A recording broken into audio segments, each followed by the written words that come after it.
ये क्वेश्चन में एक चार्ज है which is circulating with constant speed, मतलब zero acceleration in a semicircular loop of wire of radius r. ठीक है, magnetic moment of this loop is, अभी magnetic moment का क्या फॉर्मूला होता है भाई? मैग्नेटिक मोमेंट के बहुत सारे फॉर्मूलेज हैं, बट उसमें से सबसे बेसिक फॉर्मूला जो है वो है मीना वाला, है क्या नहीं? m is equal to I N A. N का कोई जानकारी क्वेश्चन में दिया नहीं है ना, एन मुझे ऑप्शंस में नजर आ रहा है, तो आई वुड अज्यूम इट 1। तो मेरा m is equal to value हो जाएगा आई ए। आई का सबसे basic formula Q by T होता है, बराबर कि नहीं? अगर I का सबसे basic formula Q by T है, तो Q तो मुझे ऑप्शन में दिख रहा है, तो I would not like disturb it, I would keep it like that only, but small T को मैं जरूर उड़ा दूंगा। एंड टाइम का सबसे फेमस फॉर्मूला हमारे यहाँ पे डिस्टेंस अपॉन वेलोसिटी है। ओके, अब एक सेमी सर्कुलर लूप में क्या डिस्टेंस ट्रैवल करेगा रे वो? तो अगर वो भाई साहब यहां से शुरू करते हैं ट्रैवल करने को, तो पहली बात तो ये पूरा सरकमफरेंस ट्रैवल करेंगे, ठीक है नहीं? एंड जिन बच्चों ने सिर्फ सरकमफरेंस लेके छोड़ दिया, उनके लिए भी एक ऑप्शन मौजूद है यहाँ पे, बट वो ऑप्शन गलत रहेगा। क्यों? क्योंकि सर्कुलेटिंग मतलब क्या, यहां से लेके यहां तक गया, फिर वापस यहां से लेके ये भी तो आने वाला है। The distance travelled would be 2r, that is the diameter, plus the circumference which is pi r. getting it? अभी इधर पे कुछ बच्चे, महान बच्चे ना अपने, वो सरकमफरेंस को 2 पाई आर लिख देते, सर्कल लगता है उसको, उसको पता है सेमी सर्कल है, बट गलती से ये कर बैठता है। एंड इसका ही एक बहुत बड़ा नुकसान उसको उठाना पड़ता है नेगेटिव मार्किंग के रूप में, बिकॉज वो नेगेटिव मार्किंग के चक्कर में यहाँ पे उसका एक गलत ऑप्शन टिक हो जाता है। तो ये 2r प्लस पाई आर हो गया अपॉन वेलोसिटी v, ऊपर से r कॉमन आ जाएगा, तो ये हो जाएगा t is equal to r 2 plus pi upon v।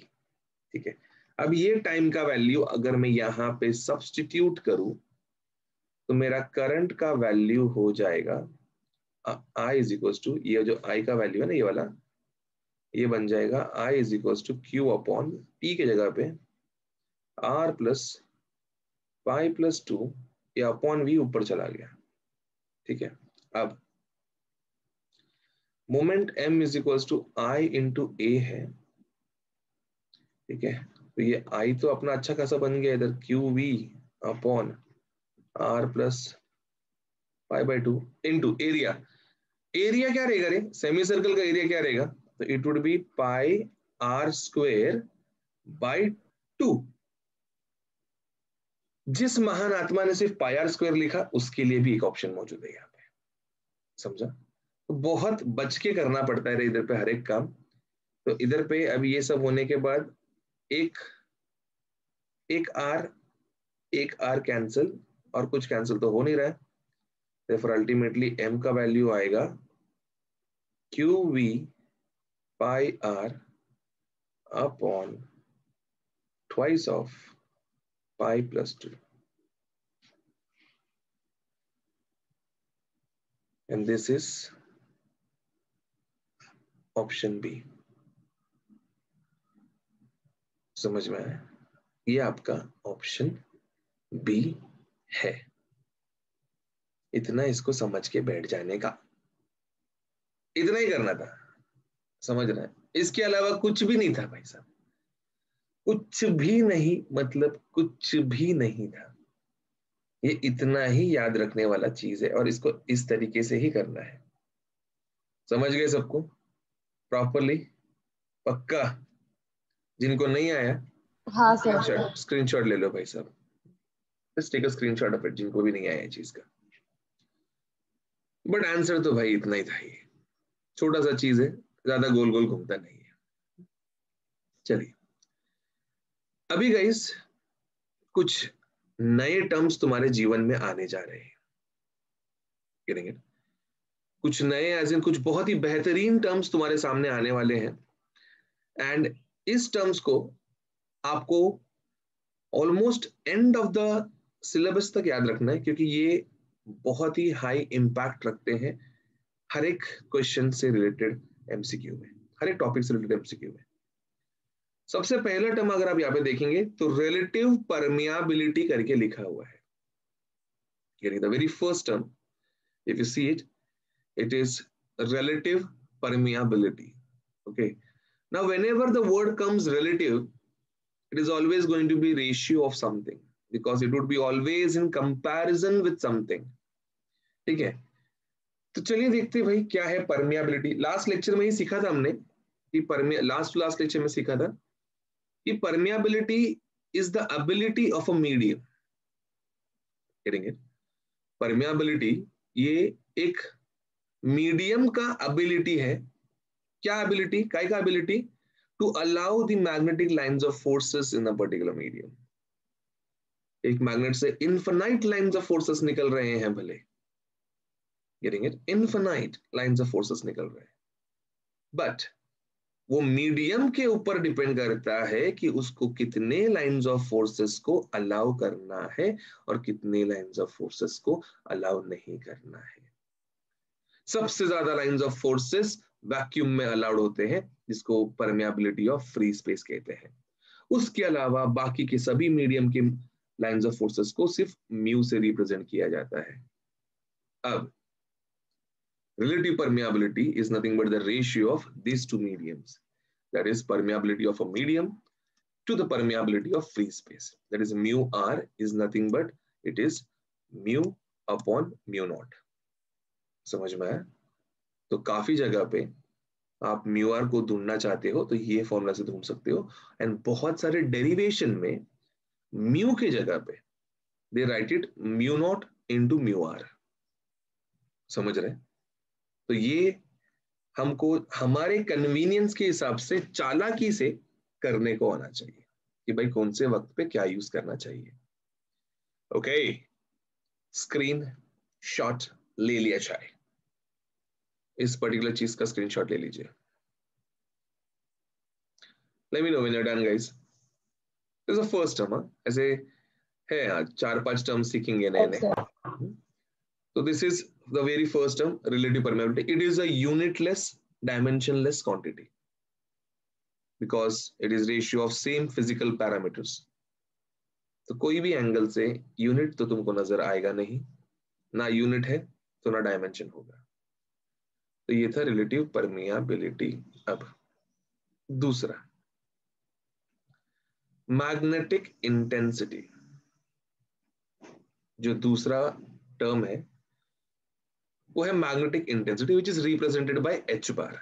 ठीक है, अब आपने तो बहुत सारे मैग्नेट्स को देखे ही हैं, ठीक है, एंड बहुत सारे मैग्नेट्स में आप देखते हो कि कोई कोई मैग्नेट आयन नेल को बहुत धीरे धीरे अट्रैक्ट करता है, बहुत धीमे धीमे अट्रैक्ट करता है, और कोई दूसरा मैग्नेट उसी डिस्टेंस से उस मैग्नेट को बहुत तेजी से अट्रैक्ट कर लेता है, बहुत तेजी से। कुछ मैग्नेट में 10 आयन फाइलिंग्स लगते हैं, 10 आयन फाइलिंग्स जुड़ते हैं, एंड कुछ कुछ मैग्नेट्स में 50-60 आयन फाइलिंग्स जुड़ जाते हैं। अब सवाल आता है कि यार ये इतने सारे आयन फाइलिंग्स जुड़ कैसे जाते हैं भाई? ये इतने सारे आयन फाइलिंग्स कहां से आगे टपक पड़ते हैं उसमें, कैसे आ जाते, कहां से आ जाते? तो भाई मैग्नेट भले सेम मटेरियल का बना हो, बट उसके अंदर का जो इंड्यूस्ड मैग्नेटिज्म है वो अलग अलग होता है। Getting it? उसके अंदर जो मैग्नेटिज्म भरा रहता है वो अलग अलग होता है। तो बेसिकली वो मैग्नेट का जो अट्रैक्ट करने का जो एबिलिटी है, जो अट्रैक्टिव प्रॉपर्टी का जो स्ट्रेंथ है, ठीक है, उस स्ट्रेंथ को हम लोग यहाँ पे मैग्नेटिक इंटेंसिटी के टर्म्स में समझने की कोशिश करते हैं। Getting it? तो basically it is the ability of a magnetic field to magnetize iron nail and hold it with it is known as magnetic intensity of a particular material. And ये जो ability of iron nail था to get magnetized is known as magnetization, MZ। ठीक है, दोनों अलग अलग term है। Magnetisation को आगे जाके हम समझेंगे, ठीक है। बट ये चीज को मैं थोड़ा सा एक बार वापस से बताना चाहूंगा तुमको कि मैग्नेट का जो काबिलियत है सामने वाले मटेरियल को मैग्नेटाइज करने का, गेटिंग इट, मैग्नेट का ability to magnetise any material which is in front of it is known as magnetic intensity. And सामने वाला मटेरियल का जो कैपेबिलिटी है अपने आप को मैग्नेटाइज करके लेने का, उस कैपेबिलिटी को मैग्नेटाइजेशन कहेंगे। तो यहां पे मैग्नेटिक इंटेंसिटी हॉर्सशू मैग्नेट का हो गया, मैग्नेटाइजेशन आयन नेल का प्रॉपर्टी हो गया। समझे? स्क्रीनशॉट ले लीजिए। This is second term and kind of the third term is also revealed the magnetization part, but इसका एक फॉर्मूला देता हूं, उसके बाद में आगे बढ़ेंगे इसमें। Done with the screenshot? Yes. Let's see the formula of it, ठीक है। तो एबिलिटी वगैरह तो चलो ठीक है, हमने एक हॉर्सशू मैग्नेट बनाया एंड उस हॉर्सशू मैग्नेट में एक पर्टिकुलर यूनिट लेंथ पे कुछ n नंबर ऑफ टर्न्स हमने घुमा दिए, ठीक है। We had n number of turns for particular length l। तो सोलेनॉइड को I just hope you remember solenoid. This is how it used to look like. एक वायर को तुम कॉइल कर दो सिलेंड्रिकल शेप के कॉइल्स में, Yes. तो the shape that is revealed is nothing but of a solenoid. So you can see for a solenoid we are having n number of turns. तो इसका जो फॉर्मूला होता है कि इसकी वजह से जो मैग्नेटिक फील्ड तैयार होता है, इसकी वजह से जो मैग्नेटिक फ्लक्स तैयार होता है, ठीक है, उसका जो फॉर्मूला है, एंड वो नॉट इसलिए है क्योंकि उसके अंदर आयन कोर नहीं है हाल फिलहाल, ठीक है। सोलेनॉइड के अंदर सॉफ्ट आयन कोर भी भरते हैं हम लोग, ठीक है। 10th स्टैंडर्ड में टेक्स्ट बुक में रीजन भी दिया था कि सॉफ्ट आयन कोर क्यों यूज करते हैं। आज तुमको मतलब ये जो अभी तुम पढ़ रहे हो चैप्टर, ये चैप्टर में जब तुम प्रॉपर्टीज पढ़ोगे तो तुमको समझ में आए कि सॉफ्ट आयन कोर क्यों ऐसा बिहेव करता है। But the reason we use soft iron core is because soft iron core magnetic field को कॉन्सेंट्रेट करता है एंड एक बहुत ही जबरदस्त लेवल पे कॉन्सेंट्रेट करता है, एंड इतना अच्छे तरीके से कॉन्सेंट्रेट करता है कि भाई हमारा फील्ड का स्ट्रेंथ स्ट्रांग हो जाता है, एंड उतना स्ट्रांग फील्ड को हम किसी भी चीज के लिए यूज कर सकते हैं मैनिपुलेट करने के लिए। तो the formula for magnetic induction by a solenoid is B not is equals to mu not n I, and ये जो B not is equals to mu not n I है, इसमें जो ये एन आई स्टैंड होता है, that n I stands for solenoid का magnetic intensity. Getting it? So N is not just number of turns here, it is turns per unit length. It is turns per unit length. ये याद रखना हमेशा याद रखना। Getting it? तो ये turns per unit length है, तो H is equals to Ni, ये वाला पार्ट में इसका यूनिट जब हमको निकालना रहेगा, ठीक है, when we have to find out the unit of it, तो गाइस इसका यूनिट बन जाएगा एम्पियर पर मीटर। समझा कैसे? क्योंकि ये सिर्फ ऐसा नहीं है भाई साहब, this is n by l into I. समझ में आया? ये जो स्मॉल है ना, small n is turns per unit length, मतलब number of turns divided by that length of the solenoid l। अभी ये लेंथ ऑफ सोलेनॉइड क्या रहेगा यहाँ पे, तो ये भाई ये this is the length of solenoid. Getting it? और यहाँ पे ये n नंबर ऑफ टर्न्स घुमाए हुए हैं इसके ऊपर। तो ये इस तरीके से तुम्हारा मैग्नेटिक इंटेंसिटी का एक बहुत ही जबरदस्त फॉर्मूला बन जाता है। एंड ये बी नॉट यहाँ पे इसलिए है क्योंकि नॉट रिप्रेजेंट्स अंदर वैक्यूम भरा पड़ा है। Getting it? Not is simply representing कि अंदर वैक्यूम भरा पड़ा है, nothing else. Okay, screen shot ले लिया चाय।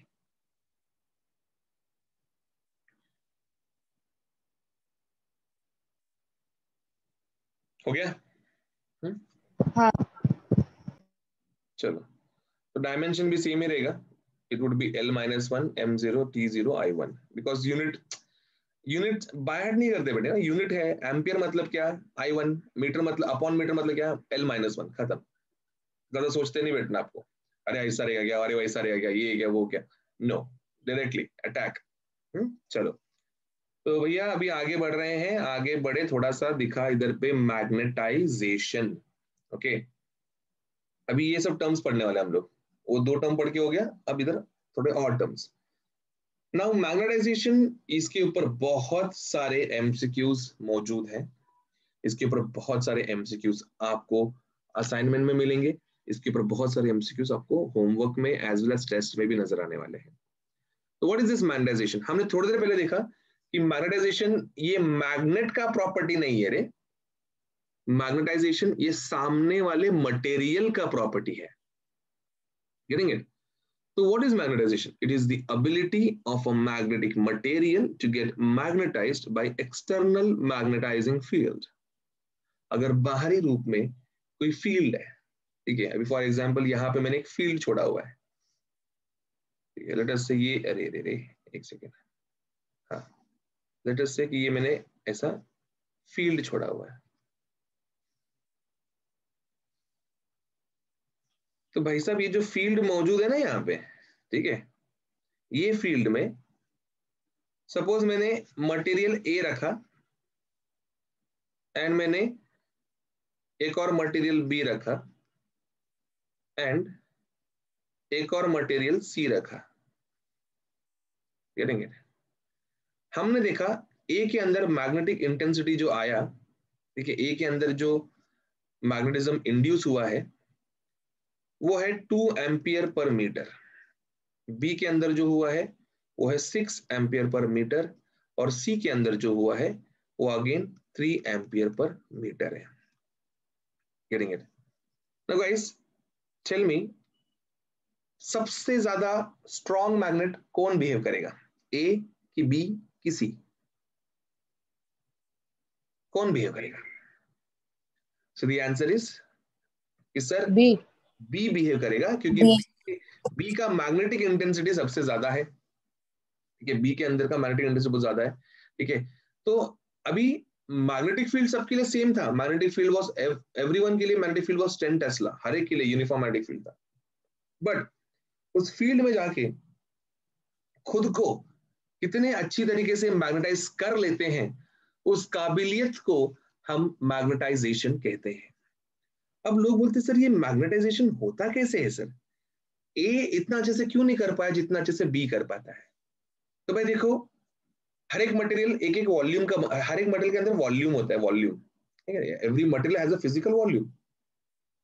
अब उस वॉल्यूम के अंदर बहुत सारे एटम्स होते हैं, गेटिंग इट?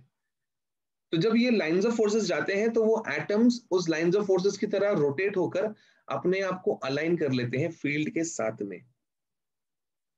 तो जिन मटेरियल्स में, गेटिंग इट, जिन मटेरियल्स में वो मैग्नेटाइजेशन मैग्नेटिक मोमेंट के टर्म्स में स्टोर होता है पर यूनिट वॉल्यूम, उस एबिलिटी को हम मैग्नेटाइजेशन कहते हैं। मतलब हर एक वॉल्यूम में कितना मैग्नेटिक मोमेंट डेवलप हुआ है एटम के अंदर, that ability of a material is known as magnetization of that particular material.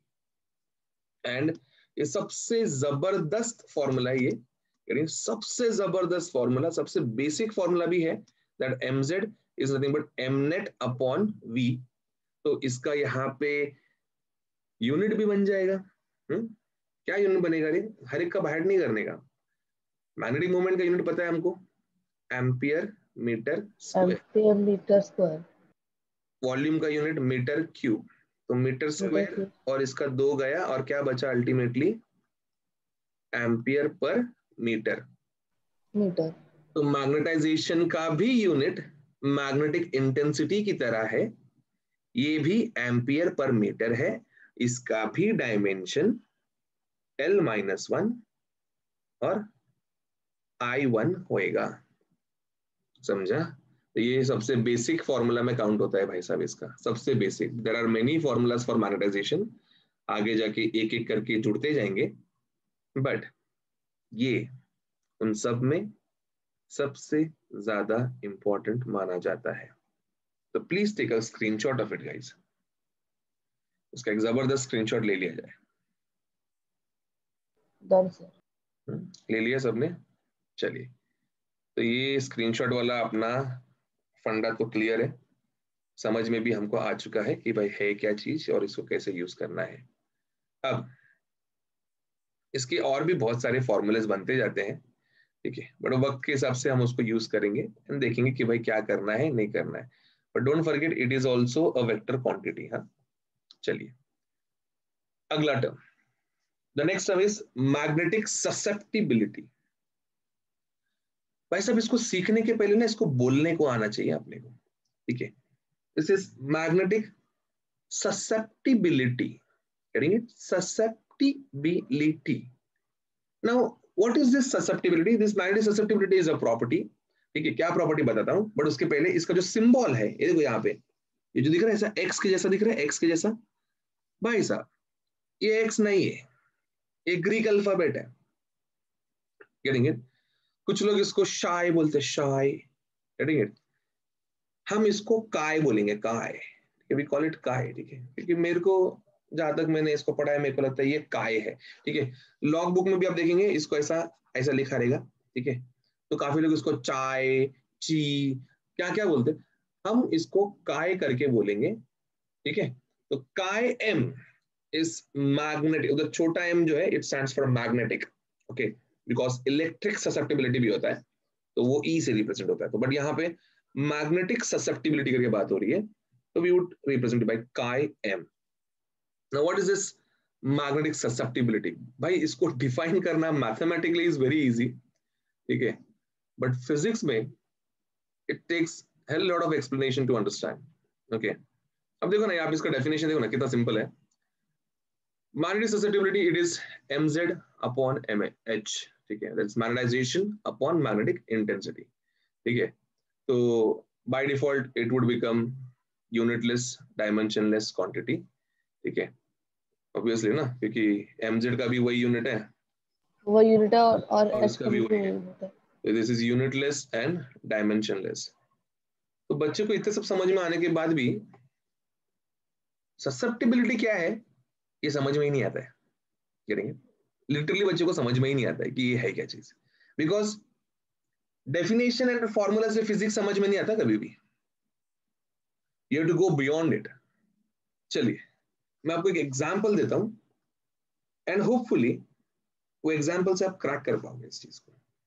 चलिए, तो यहां पे मेरे पास एक मैग्नेट है, एक को मैंने निकल से बनाया है, ठीक है, चलो नाम नहीं लेते।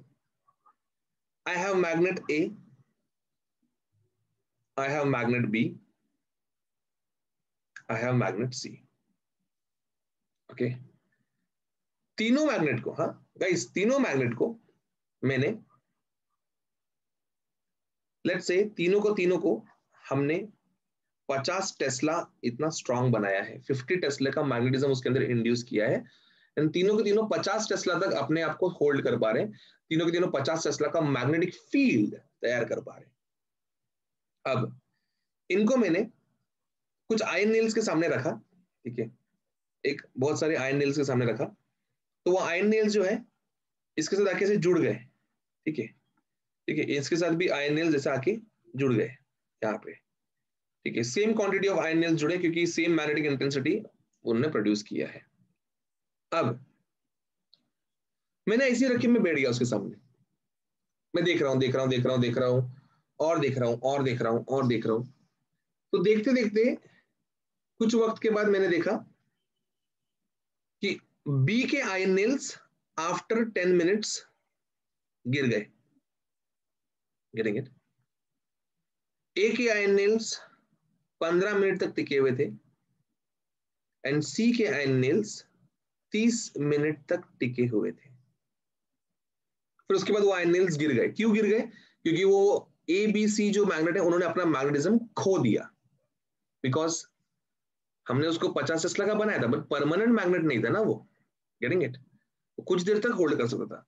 तो एक पर्टिकुलर मटेरियल कितने देर तक वो मैग्नेटिक लाइंस ऑफ फोर्सेस को अपने अंदर स्टोर करके रख सकता है, एक पर्टिकुलर मटेरियल कितने देर तक अपने आप को मैग्नेटाइजेशन स्टेट में रख सकता है, एक पर्टिकुलर मैग्नेट कितने देर तक मैग्नेट की तरह बिहेव कर सकता है, इस एबिलिटी को, इस ability of that particular material को हम मैग्नेटिक ससेप्टिबिलिटी करके कहेंगे। So basically magnetic susceptibility is the ability of a material to hold magnetization inside it for a long duration. जिस मटेरियल का मैग्नेटिक ससेप्टिबिलिटी बहुत जबरदस्त रहेगा, उस मटेरियल को हम परमानेंट मैग्नेट बनाने के लिए यूज करेंगे।